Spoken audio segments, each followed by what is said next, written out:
So I'm sure by now everyone here knows about the Sophie Rain situation, and if you don't know what I'm talking about, Sophie Rain recently revealed that she makes over $43 million on OnlyFans. One lady who was saying she made $40 million this year on OnlyFans. Oh yeah, that's nuts.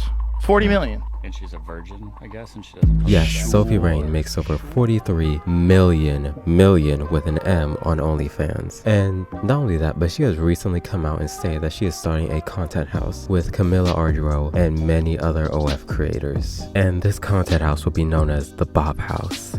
Alright, so this is the most requested video, the Bop House tour. So come on in. Let's show you guys around. Pick up the pace. Make sure you take your shoes off, please. This is the entryway of the Bop House. Beautiful. This is like not the main floor though. There's more upstairs that we'll get to, but this is just a good little hangout spot. We make TikToks back over here. I know you've seen them in the videos. Here's a glimpse of outside. There's 2 bedrooms on this floor. There's an elevator.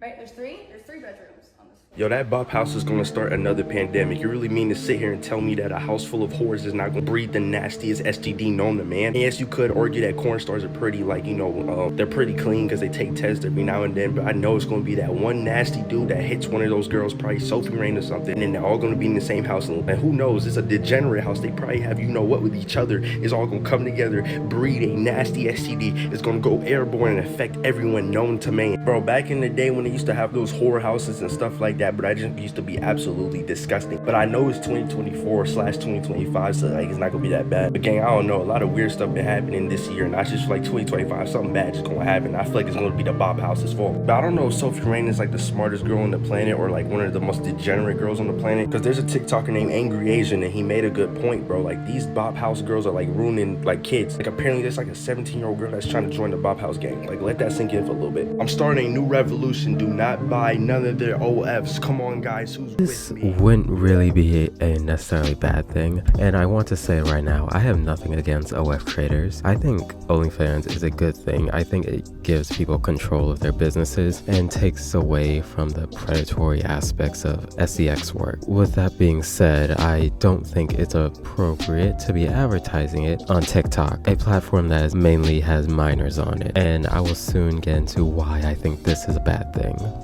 You see, when Sophie Rain revealed her income over the year, she also revealed one of her top spenders and gifters. And this gifter spent over $2,000 a day on Sophie Rain. And this led to me thinking that there is a really deep problem with over-sexualization and the normalization of just NSFW content on TikTok and how easy it is to access it. Because if you don't know, Sophie Rain, Camilla Ardero, McKinley Richardson, and all of those people have very young audiences. And they know this. They know that their audiences are young. Sophie Rain admits it, and Camilla Ardero has her young brother in her podcast, in her skits promoting her OnlyFans. And McKinley Richardson basically targets her marketing to underage kids on her TikTok. And I think a lot of the appeal around Sophie Rain and a lot of the things that draw people towards her is because Sophie Rain and McKinley Richardson, Camilla Ardero resemble younger people, is all I'm gonna say.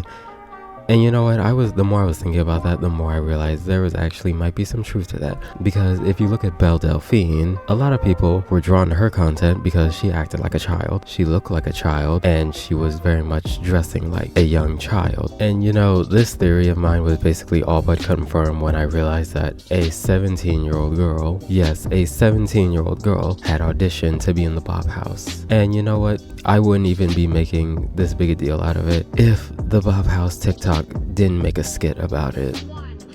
Guilty. Count 2. Guilty. Count 3. Guilty. Count 4.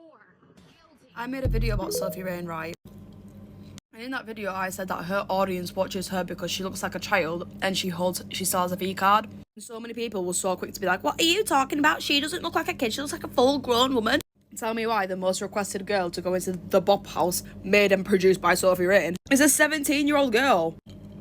I rest my fucking case. The only thing keeping these people from watching CP is the legal requirement to have to be 18. And you can sit there and go, yeah, but the 17-year-old girl wants to go on there. Yeah, because she's fucking brainwashed. Like, this is the whole point of what I'm trying to say. You're thinking, oh yeah, the OF stars are not going to have fucking an effect on anyone. Mate, no normal 17-year-old girl is going to want to be a part of the fucking Bop House, yeah? It's because she's been taught that sexualization online isn't fucking normal. It's not. Let's stop fucking doing that. And for all you motherfuckers who are calling me jealous in the comments, yeah, you can actually get to fuck. What am I going to be jealous about? What have I got to be jealous about? At least I'm not fucking making mass steps back in feminism single-handedly, yeah?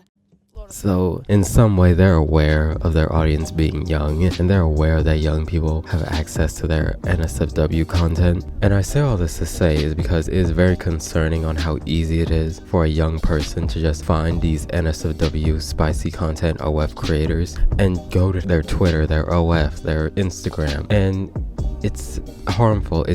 And I'm not saying that the OF creators shouldn't be promoting their content.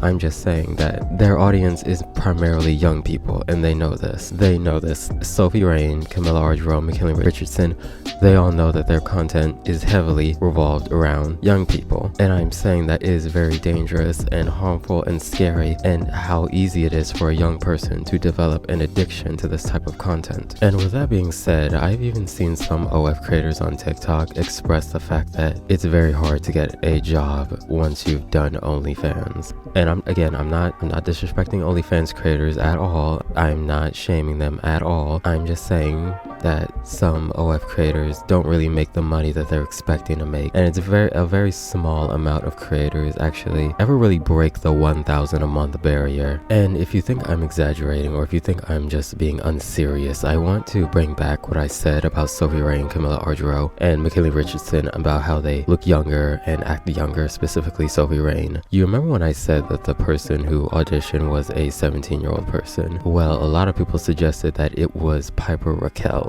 who is a 17-year-old, I think she may have turned 18, content creator on Instagram with over, I believe, between 5 million and 7 million followers. And I want to bring a point here. I'm going to name 3 content creators, and I want you to guess what they all have in common. Piper Rochelle, Jenny Pofick, and Danielle Cohn. They all have one thing in common. They all look like minors. They all have a very, I'm just gonna say, ambiguous history with their age. And they're all being exploited by their parents. Like, as we all know, Danielle Cohn has had a very complicated history of revolving her age and revolving her mother, her father, and some people claiming she's 18, some people claiming she's 14, and even her birth certificate surfaced at one point. And Piper Rochelle is honestly no better. She posts very, very inappropriate photos for her age, and even before that. So I say this to say that if all 3 of those girls can have very complicated histories revolving their age, and one of them even auditions for the Bop House and even has people tagging them, what do you think is going to happen? And keep in mind, this is on TikTok.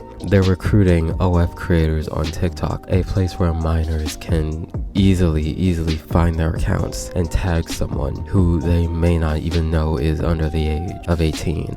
And I've seen a lot of people saying that this entire content house thing is going to make young girls, young men, or young people in general want to be OF creators. And I'm not saying being an OF creator is a bad thing, but that is a very dangerous thing to promote. We all know TikTok has minors on it, and I know I'm saying this so much, but I cannot stress that enough. TikTok is primarily used by children. Their audience is mainly children, and they know this. And Piper Rochelle, Danielle Cohn, Jenny Pofick are all people who have had very complicated histories revolving around their age. And Piper Rochelle was tagged to audition. So 2 + 2 does equal 95. It doesn't take a genius to figure it out. And again, something I very much glossed over is how this can cause a very, very dangerous porn addiction in young men specifically. Like, young men already have a lot of dangerous and unhealthy mindsets around sexuality and sex health. So this is only going to make this even more worse, in my opinion. And again, I don't want to shame OF creators. I am just pointing out the very blatant fact that this content house is a little inappropriate, in my opinion.